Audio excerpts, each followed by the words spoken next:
तन दुखी, कोई मन दुखी, कोई धन बिन रहत उदास, तुलसी या संसार में सुखी राम का यार। संसार में एक सुखी है जो परमात्मा की शरणागति में बैठा है। आप 3 घंटे कथा में बैठे हो ना, आपके 7 दिन कैसे निकल जाएंगे आपको मालूम नहीं पड़ेगा। तब कथा चालू हुई और तब आज कथा विराम होने वाली है, आपको मालूम नहीं पड़ेगा। आते थे का तो पुण्य कहीं जगह नहीं खाया होगा जितना का पुण्य शिव महापुराण की कथा में खाया। कई जगह पर कथा होती है तो बहुत सारे वीआईपी आते हैं। कई जगह कथा होती है, बहुत सारे वीआईपी आते हैं और बाहर जो पुलिस वाले खड़े होते हैं, गार्ड खड़े होते हैं, कार्यकर्ता खड़े होते हैं, वो वीआईपी को पहचानते नहीं, उनको धक्का मार कर निकाल देते। चलो उधर से बैठो, चलो। अब कार्यकर्ता को क्या मालूम कि तुम वीआईपी हो, कार्यकर्ता को क्या मालूम कि तुम कलेक्टर हो कि एसपी हो, कार्यकर्ता को क्या मालूम कि तुम्हारा पद कौन सा है, कार्यकर्ता को क्या मालूम कि तुम विधायक हो कि क्या हो, कार्यकर्ता को कुछ नहीं मालूम कि तुम्हारा पद कौन सा है, प्रतिष्ठा कौन सी है, क्योंकि वो कार्यकर्ता यहाँ का नहीं है। वो तो बेचारा कहीं का था, सेवा में लगा हुआ था, उसने तुमको धक्का मार दिया, उसने तुमको धक्का मार कर निकाल दिया। दुख मत मनाना, टेंशन मत लेना। हमारे भीतर कहीं ना कहीं अपने पद का अहंकार हमारे अंदर पैदा होते जा रहा था, बढ़ते चले जा रहा था, बढ़ते चले जा रहा था। तो शंकर जी की कथा में पहुंचते से किसी एक कार्यकर्ता ने तुम्हारे उस अहंकार को शून्य पर लाकर छोड़ दिया। उसे धन्यवाद देना कि तुमने मेरे ऊपर बड़ी कृपा की। उसने हमारे अहंकार को तोड़ दिया और बड़ी कृपा करी। और ध्यान रखना, जो शंकर ही निश्चित। कई लोग कहते हैं हम कथा में आए थे, हमारा कोई सम्मान नहीं हुआ, हमारा कोई मान नहीं हुआ, हमारी कोई प्रतिष्ठा ही नहीं हुई, हमें तो कोई इज्जत ही नहीं दी, हमें तो बैठने के लिए कुर्सी नहीं दी, हमें तो बैठने के लिए आसन नहीं दिया, हमें तो बैठने के लिए ये नहीं दिया, हमें तो बैठने के लिए वो नहीं दिया। शिव महापुराण की कथा कर रही है। दूसरी कथाओं में जाओ तो कुर्सी ढूंढना, दूसरी कथाओं में जाओ तो वीआईपी फंड ढूंढना, और शिव महापुराण की कथा में जब भी आना तो वीआईपी बनकर मत आना, क्योंकि शंकर जी की बारात में एक भी वीआईपी नहीं गया। शिव जी की शादी में एक भी वीआईपी नहीं था। भगवान शंकर की शादी में मेरे नारायण भगवान की शादी हुई, 33 कोटि देवताओं को बुलाया। ब्रह्मा जी की शादी हुई, 33 कोटि बुलाया। इंद्र की शादी हुई, 33 कोटि देवताओं को बुलाया। सारे देवताओं की शादी में 33 कोटि देवता आए। शंकर भगवान की शादी में 33 कोटि देवताओं को निमंत्रण नहीं भेजा, अपने आप आए। भगवान जब अपने आप देवता आ गए तो भी भगवान शंकर ने देखा आ गए तो आ गए, आ जान तो कोई दिक्कत वाली बात नहीं है। पर शिव जी को बेचैनी अंदर से हो रही थी। शंकर भगवान को अच्छा नहीं लग रहा था। क्यों? क्योंकि शंकर भगवान कहते हैं मैं खुद वीआईपी नहीं हूँ, तो मैं वीआईपी को कैसे झेलूं?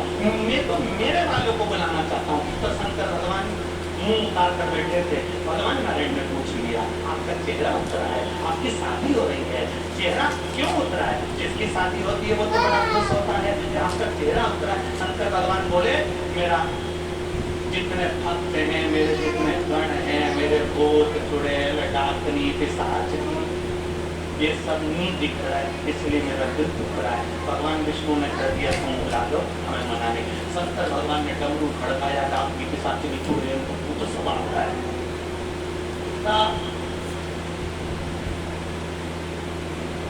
किसी को मतलब नहीं कौन वीआईपी था, कौन क्या था, वहां तो सब अड़भंगे होकर नाच रहे थे। आगे आगे देवता कथक कर रहे थे, कथक।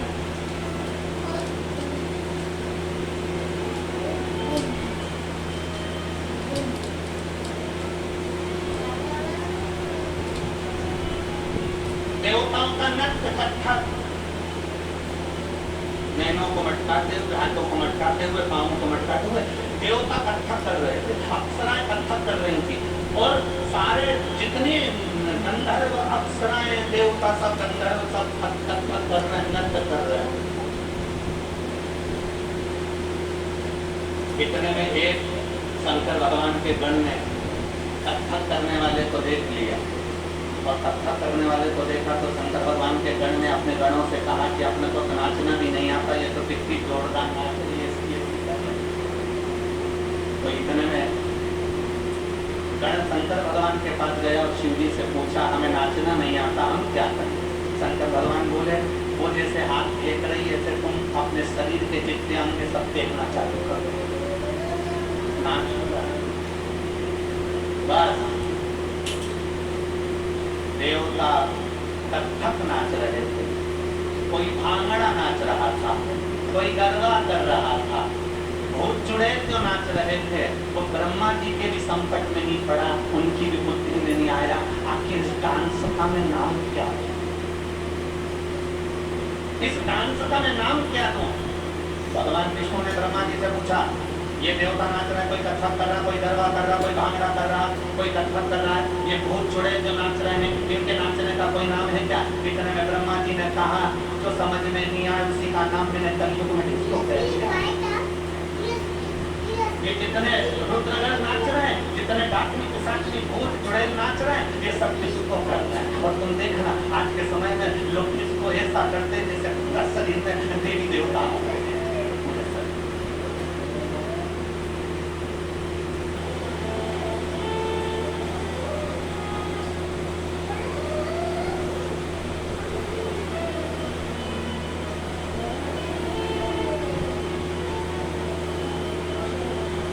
कहीं तो लोग जमीन पे भी सो के नाचते हैं। एक गाना चलवा देते हैं, मैं तेरी दुश्मन दुश्मन तू मेरा, मैं नागन तू सफेदा। और ईमानदारी से बोलो, ये तो नाचने का तरीका है डिस्को में, ऐसा लगता है जैसे लकवा लगता है, ऐसा लगता है जो डिस्को का तरीका आया तो ये किसी दूसरे ने नहीं दिया, ये मेरे महादेव के चरणों ने दिया कि हमें नहीं आता, इसलिए हमने दिया। शिव को पसंद आ गया ना, बस बहुत शंकर को नहीं लग गया।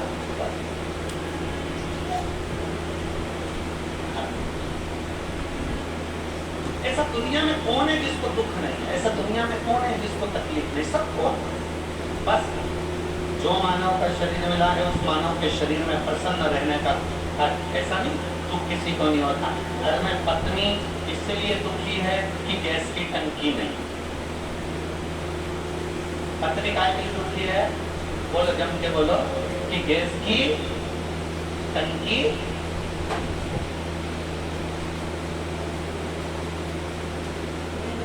पत्नी दुखी है कि गैस की टंकी नहीं है, और पति भी दुखी है कि मेरी गैस फंस गई है। अब पत्नी दुखी है कि गैस की टंकी नहीं है, और पति कह रहा है गैस बहुत बन रही है। अब दुख दोनों को है, एक को गैस की टंकी चाहिए और एक गैस की कथा करती है, जीवन में केवल सुखी वही है जो भगवान की शरणागति में बैठा है, जो भगवान के चरणों में जाकर बैठा है और भगवान की भक्ति में जो डूबा हुआ है, वो दुनिया का सबसे सुखी व्यक्ति है। वो जीवन में कभी हार नहीं है। जीवन एक पत्र आया